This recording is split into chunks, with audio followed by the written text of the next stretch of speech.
Football Foundation and the Mountain West Offensive Player of the Week. And Derek, you're the Offensive Player of the Week in the conference. You kind of feel bad for Josh Harper, 17 catches, 253 yards, and 2 scores, and he didn't get it because you did? Yeah, I wish those guys would get it. No doubt. I wouldn't, be mad if he got it. I promise. He made a lot of great plays, and by them doubling Tay and Bursch, it just let him be open, and he made the plays when he needed to. And I thought he did a great job, and I thought he deserved it. In that game, there were a few balls early that maybe you were missing a little up, and then there were a few drops. It almost seemed like your ball was traveling a little faster than normal. Was it the black uniform? Was it an optical illusion? Did you feel any different? No, you're exactly right. We were just off by a hair, and that's what we kept talking about on the sideline. Whether it was the ball, the route, whatever it was, we just kept saying, "Hey, we're off by an inch. Let's just calm down, do what we do. It's gonna start clicking eventually. So it's not always gonna be perfect. We know that, and we missed those 2 throws, and by like you said, like inches, and so but that makes a difference. So we got it cleaned up, and we started getting in a rhythm. But we just kept saying on the sideline, "Hey, we're gonna start hitting them. So don't even worry about it." And the scoreboard yardage total wasn't working. Did you have any idea how close you were getting to Kevin's record? I really didn't. I didn't even know how many yards I needed to break the record. To tell you the honest truth, I never know those things. So I'm glad it was off. It was kind of cool to, not have it up there. Because then you just go out and play and all those things. But to tell you the truth, I did not know even how many yards I needed. So it's probably a good thing either way. Have you heard from Kevin yet? Yeah, he sent me a text, and he told, it was very classy of him. Says a lot about his character. He texted me the next morning and said, I'm glad if anybody broke it, it was you. And that meant a lot to me. And, we talked back and forth, and that meant a lot for him to say that. Hey, Derek, you guys won 2 cold weather altitude games last season. Mm-hmm. Does that give you any sense of comfort or confidence going into what you're going to experience on Saturday? To be completely honest, it makes no difference to me and to my teammates either. I mean, we know it's going to be cold. We know it's at altitude, and when you know what their point of difference is and what they have, when you know what the enemy has, it makes it a lot easier than it being a surprise. So we know what it's going to be, and if you let it affect you, it will. There's going to be guys wearing sleeves. There's going to be guys standing by heaters. None of that matters. Once you get on the field, we're just going to be playing. I remember last year, it was cold sitting on the bench, but when you get out on the field, you don't even think about it. It's just one of those things. Derek, can you talk about how a win over a longtime rival like Nevada can maybe give you a little bit of a boost heading into what looks like your toughest road trip of the year? Yeah, no doubt. They don't. During the game, they don't like us. We don't like them, as you could tell. It gets chippy at times, and that's a rivalry game. But after the game, we all know each other. There's a lot of guys that know each other. We've been playing each other. If not 5 years, 4 years, or 3 years, we've been playing each other. So we know each other. We get tired of getting hit by the same guys, all that. But when you get a win like that over a rival, and it's just so happened that both of our rivals have been back-to-back with San Diego and Nevada. Those are always emotional, and you always got to be careful the next week and all those things. But we're glad that that's over because we moved on. Now we're on to, like you said, we're on to Wyoming and trying to get ready for whatever they have to bring. Derek, you had mentioned about leaving points on the board after looking at the film. Specifically, are there areas where you know that, even though you guys are 8-0 and you won the game, that you can improve moving forward? Oh, there's so many things that we can do to improve, and we will. We'll get it fixed. We'll continue to work hard.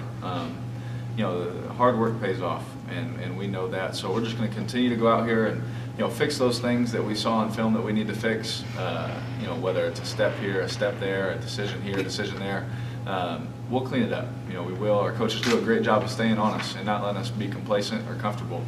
They do a great job of staying on us, and I don't expect anything different this week. On your touchdown run, you got really fired up after you scored. Mm-hmm. Any specific reason why? Was it just the emotions of the game, or was it just everything letting out a scream? Yeah, I'm a very passionate person. Maybe not just talking to you, but I'm very passionate on the football field. Those guys are trying to rip my head off, so I get very passionate and very intense on the field. I think why I got so fired up is because they played soft coverage. They don't want us to throw the fade. They don't want us to throw the slant and all those things in our goal line routes. So it was broke down. They covered it well, and so I was just fired up that we could still be successful. Even when they covered it. So that's what fired me up. Derek, how challenging is this week going to be trying to prepare for Wyoming's defense, considering they just fired their defensive coordinator? It's like any game that you play. Like when we get ready for Rutgers, the guys from the same staff, not the same coordinator, so they're going to have different philosophies, different schemes. But it's like preparing for a first game, But in this case, we know the personnel. We have the personnel on film. So there's going to be game time adjustments as usual. But we're going to prepare. We're going to over prepare. We're going to prepare for something they might not even do. So it's not going to be difficult. Again, it's just another work week. Put the work in. What can they do? What might they do? What have teams done that was successful against us that we can improve on? And as long as we work hard and take care of ourselves, everything else works out. This may sound like an oxymoron, but I know that you take pride in staying humble. So they announce you as the all-time record-breaking passer, and Austin Wentworth is bowing down in front of you. Is that an awkward moment for you? Yeah, I told him to stand up. I said, stop doing that. He's the typical offensive lineman, just messing with me because he knows I'm not like that. And that's why he does it. He likes to bug me and irritate me like that. But it was funny. It was funny. I laughed, but I definitely told him to stand up as soon as he started doing that. Being at home, being a win and all that, at home, your numbers are off the charts. You threw that pick against Rutgers in the first game. You haven't thrown one since at home, and you've thrown 19 touchdown passes in that span. Do you feel different throwing the football at home? No. Like Coach Drew always said, it's hard to win on the road. It's hard to, it's not easy, especially in conference. That pick down in the red zone, that was just a first game, stupid mistake, trying to do too much. There's something that irritates me still. Sorry, why'd you have to bring that up? But it's good that you did because it's going to make me continue to work hard. But it's not different for me, honestly. On the road, like San Diego State, we started out slow because they did some different stuff. But once we figured it out, we got pretty hot. Our receivers were doing a great job, and up front we did a great job. As we started getting in a rhythm. Last two home games, you've had two receivers have really, really big nights. Obviously, Harper on Saturday. Devontae was 200 plus the last one. You got one home game left. Burst going to get a 200-yard game. Going to feel a little obligation to go to him a little bit more. I don't know. We'll see. I can tell you what. Those three guys are the most selfless. They're not selfish at all. When Tay's having his big night, those other two are just patting him on the back. Punching him in the chest, great job, all those things. You watch those guys. One thing I noticed on film today is when Harper, he was going off the whole night. So of course we're going to continue to go to him if they're going to leave him one-on-one. And one thing I saw is when he caught his touchdown, the film was zoomed out. You saw Greg, Tay, and Burse all put their fists in the air and sprint down there and celebrate with him. So that just tells you about those guys. They don't care who goes off. They don't care about those things. That they just want each other to be successful. They just want to win. And so hopefully, hopefully Burst can get his 200-yard game. But I can promise you, he doesn't mind. It's a compliment to him when they roll the coverages to him, or they try and do things like that and leave some other guy one-on-one. Derek, I know you guys feed off the crowd. To see a sellout and to see the black wave for the first time. Your thoughts on that? It was amazing. I thought our fans were great, as always. I love this place. I love seeing Bulldog Stadium packed.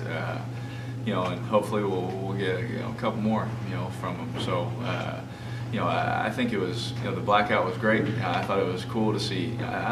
I didn't see anybody else not wearing black. I thought it was really cool. And I know that I know my teammates loved it. They were so antsy to get out for warm-ups just to see the crowd, just to see the environment. They were bugging Bose to let us out early. So it was a great thing, and I thought our fans, they came out and supported us, and we love that. We feed off their support, and hopefully it'll continue, and hopefully we'll get a couple more. And I know you've played plenty of baseball, so if you show up to the park and there's a short porch in left field like 300 feet, you're thinking about that and you're trying to clear it. So if you play at 7,200 feet and a deep ball is going to carry a little more, is that almost like begging you to try that bomb and to let one fly? I'll probably do it in pregame, just let one fly one time, from the 50, throw it through the goalpost or something like that, and see how far it'll go. But I don't think about it during the game. If we do get the chance, I think it'd be fun to see. But besides that, I don't think about it. Honestly, I just want to go there and win. You know, I want to come back to Fresno 9-0, have a bye week, and get ready for the last couple games. That's all I'm thinking about, and hopefully that's what we'll do.